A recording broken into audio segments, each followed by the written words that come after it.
থলিবাড়ি ADC ভিলেজের বাঙ্গালপাড়ার মিলনপালের ২টি বসতঘরে আগুন লেগে সম্পূর্ণভাবে পুড়ে ছাই হয়ে যায়। বাড়ির মালিকসহ অন্যান্য লোকজন নতুন করে ঘর নির্মাণ না করা অবধি খোলা আকাশের নিচেই থাকতে হবে, অথবা অন্যের বাড়িতে গিয়ে রাত্রে ঘুমাতে হবে। ক্ষয়ক্ষতির পরিমাণ এই মুহূর্তে কিছু বলা যাচ্ছে না, তবে সব কিছু শেষ।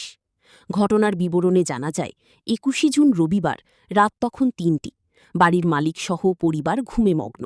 এই সময়ের গ্রামে কোনো বিদ্যুৎ ছিল না। হঠাৎ কিভাবে আগুন লাগল, এর রহস্য কি কেউ বলতে পারছে না।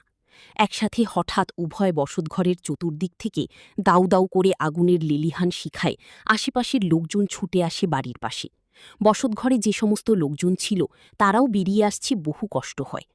সমস্ত জিনিসপত্র পুড়িয়ে যখন আগুনের তাপমাত্রা কমে যায়, তখনই কাছে গিয়ে মানুষ আগুন নেভানোর চেষ্টা করে।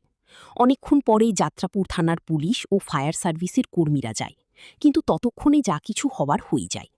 এখন প্রশ্ন হচ্ছে, কিভাবে আগুন লাগল? আগুন লাগার সময়তে কোনো বিদ্যুৎও ছিল না।